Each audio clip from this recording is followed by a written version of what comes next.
What's up? I'm Jeff Weiss, a writer. And I'm No Can Do, a Renaissance man. And this is Shots Fired, a podcast about hip-hop and the Japanese art of origami. Mm-hmm. Were you in origami ever during your travels in Osaka?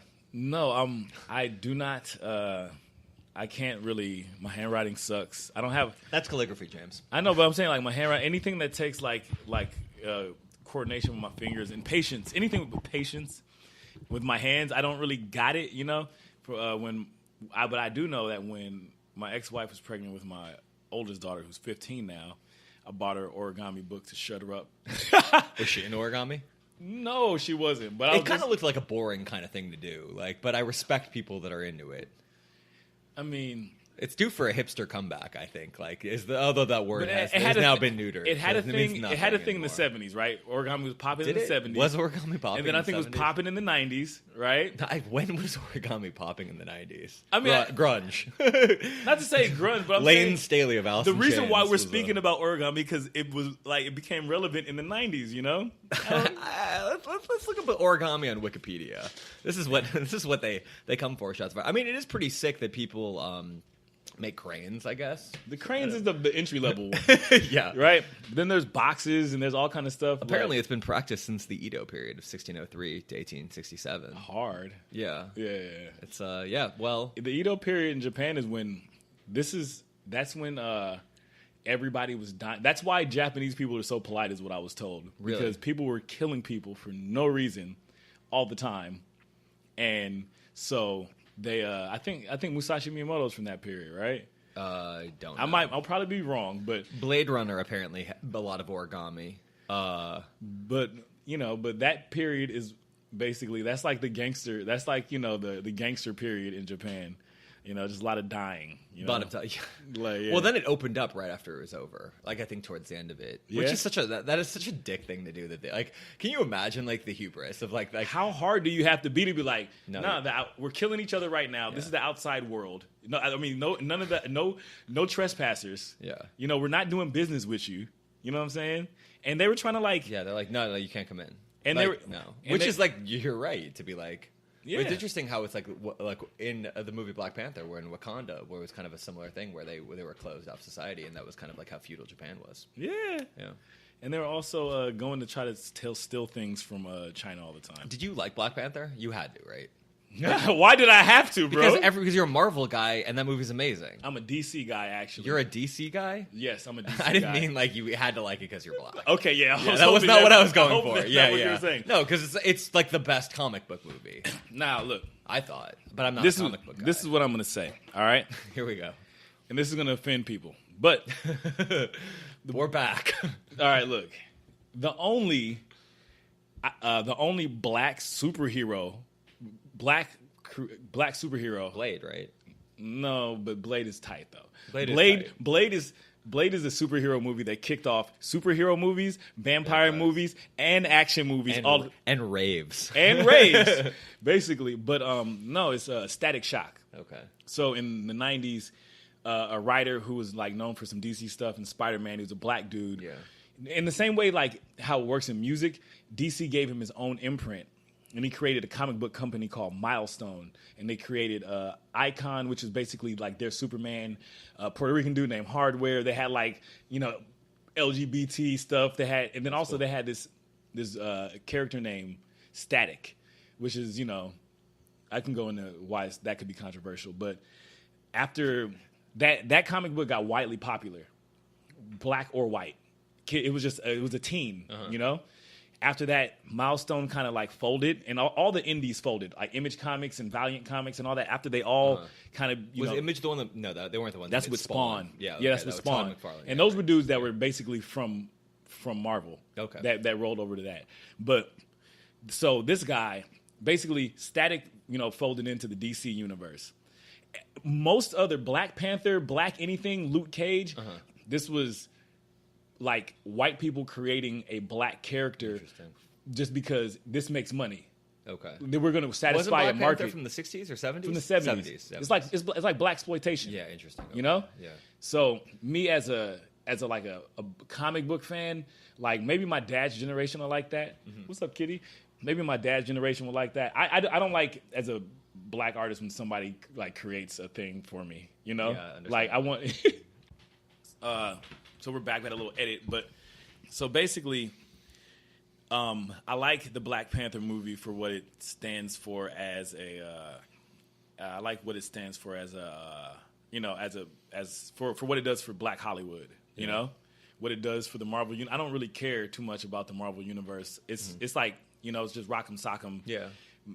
Explosions. Yeah, I actually thought it was a legitimately great movie. I think Ryan Coogler is like some kind of genius. Like, yeah, he is. Yeah, you know what I mean? Like town business. Like Oakland is special. Like the creativity in Oakland is a thing that's gone back. Yeah, for as long as Oakland's been around. I was saying when he had like the Too Short song in the first like 2 minutes of the movie, you're like, all right, well done. Yeah, and that automatically puts you at ease. Which is crazy. It's crazy when you really think about it because he slipped in like an 1989-88 Too Short song, and Ava DuVernay slipped in Park Bench People into Wrinkle in Time. Yeah. Wow, I didn't even know that. Yeah, I didn't and that's now I think Fellowship's like most streamed song because it's on the, which is cool. Like, and it's cool that did you listen to the Black Panther soundtrack?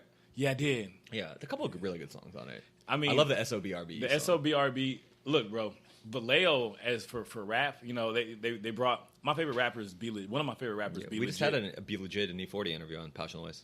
Oh my god! Yeah, I'm gonna read it. Which is a website. Yeah, of course they put. I mean, so much game. Yeah, they had to. Yeah, but fucking like the Mac Dre's and the freaking E40s Be Legits and everything. Like to hear when I watch those SOBRBE videos and I hear the raps. Like it takes me to a special place. Like the town my dad's from is like 15 minutes away from there. Fairfield, yeah. So like my dad's buddies, his drinking buddies are from Vallejo. So I be in Vallejo and I look at that and I'm like, damn, this is like it's unlike any place. It's like unlike any kind of like hood on the West Coast, whereas like Oakland has like this no gang kind of thing, Does Oakland not have gangs?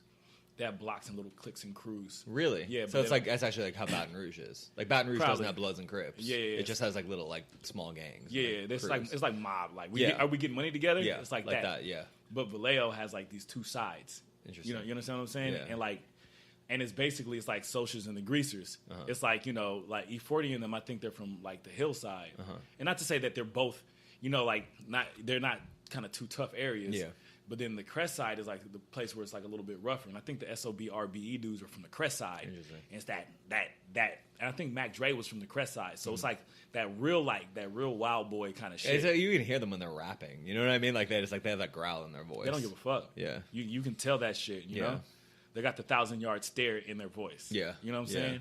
Whereas like the dudes from the other side, they got game and they got like little swat. Yeah, like, I think Danny Brown told me that like Detroit was like that too, like on the west side, and east side. Yeah. He said LA doesn't have that dynamic because we just got little pockets of weird shit. When you say like the west side though and the east side, like people always say that like the west side's a little like I mean if you think about Lemert's technically the west side, right? Lemert is the west side, yeah. And in the black hood thing, Lemert is the west side for sure.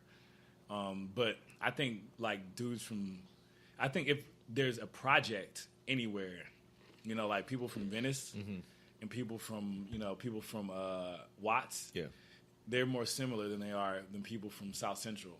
You know what I'm saying? Like if that makes sense. Like I think and then if you're from Lemert, you're just a fucking weirdo artsy. I mean, what are there's the jungles obviously, and the jungles is like beautiful, and the places are fucking big and I guess you're right. South Central is mostly houses, a lot of apartment building, a lot of space, a lot of families, you know what I'm saying, a lot of families that like I mean, even Compton's like very similar to that too, whereas like there's little spots where even the east side because my buddy's from Swans and like houses, space, families in groups, but I think like we don't have you can say the east side is a little bit more it's less Hollywood. Yeah. But you can't say it's less like refined, or rougher. Well, I think the west side, if you think about it, was traditionally, I mean, Lemert, especially in Central Ave, is like more of the history. I mean, Central's probably like right in between the divider, right? Central is the divider from the west side and the east side. Yeah. So I mean, like that's like kind of the central home of the Bohemia.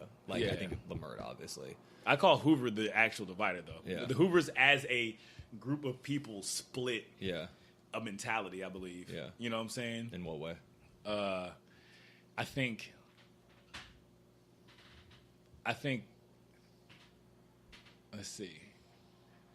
I think the I'm gonna say it. The Hoovers are known for being like really grimy. Yeah. You know what I'm saying? Yeah. So like both people on either side of the Hoovers have to be really tough. Yeah. You know what I'm saying? Yeah. I drove around like that area with Schoolboy Q once, and that was generally the idea. That it was, and it's because those the Hoovers are like some Crest Side dudes. Like, that's they're a gang, but like they're not under like the tenets of Crip blood kind of thing, you know? Yeah, that's what I think. Yeah, wouldn't they like rival with like certain Crip sets too? Whoever they want, and click up with whoever they want. Yeah, you know what I'm saying? Yeah, Like, and cross racial. How'd you define the hundreds? The hundreds, they're just like neighborhood Crips. Yeah, they're like, and they're more like South Bay. It's also near Inglewood, right? It's like the border of Inglewood. To me, that feels close. That's like South Bay to me, you know? Mm-hmm. Like, I would say it's the border. The 60s are the border of Inglewood too, you know, and the Florencias are border of Inglewood, but the hundreds, you know, that's the closer to that like Compton feel to me, you know. But like my family that are like of the Crippish variety get along with them in a distant cousin kind of way. Mm-hmm. Yeah. I haven't really had to. Ice Cube's from that neighborhood. Okay. Yeah, I haven't really. He's from. I thought it was in the 60s. Ice Cube. From the hundreds. Oh, he's from the hundreds. And my fucking uncle is from the goddamn hundreds. And that's where Draco's from. He's from that area. Yeah, he's from the hundreds. Yeah, that's where we used to go.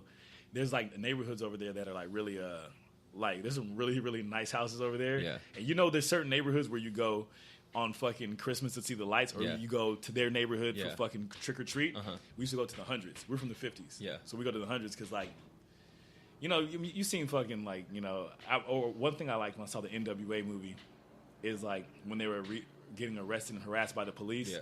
The police in that neighborhood, like, you know, the whole black fucking we're getting tormented. You know what I'm saying? Yeah. Like why it was so like crazy for Ice Cube and those dudes to like be getting hassled by the police because those are like middle class. Yeah. You know, kids. You know. Like these are so they're like going to Taft. Yeah, and just that whole area, like, you know, going to Monroe, like high school, I think that's like the one that's on the end of Inglewood, or whatever's around there. Those are like kids whose like parents were fucking, you know, dentists and shit. Interesting. And then they're getting, you know, bumped up and treated like what they think how like kids from the project should be treated. But that's why they had that reaction to be like, fuck the police. Because if you grow up in the shit, you just internalize all this shit and you be like, this is just the way things are. Well, this is a natural segue. I mean, we were to talk about Greedo and Draco and kind of obviously Greedo from Jordan Downs. And Watts is like, I mean, like you probably know more. Did you ever spend any time with Watts when you were a kid? Mm-hmm. Yeah. My grandma used to teach at which is now Jackie Joyner Kersey, so it's 103rd Street, 103rd Street School. Right across the street from Local. Yeah, and it's right across the street from Local. Jordan Downs, and that's where I found out that my grandma used to teach there when I was there from a dude that worked at Local. I was like, hey, is 103rd Street School around here? And he was like, yeah, it was right there. It was this school right here. It's called Jackie Joyner Kersey, I believe. And he was like, I used to go there, and I'm like, do you know a lady named my grandma? Yeah. And then he was like, yeah, that was one of my teachers. And that's actually the first time I got money on my own. Yeah. Or one of the first times is that I used to help my grandma tutor kids that were much older than me there. Yeah. That are from like the projects, that are from like an underserved area, you know? It's crazy. I mean, like, you know, if you didn't see the news, I mean, Greedo just got 03 Greedo from Watts. I just got sentenced to 20 years for 400 grams of meth. He got caught with 400 grams of meth. Is that a lot of grams or tiny? Is that a lot of meth?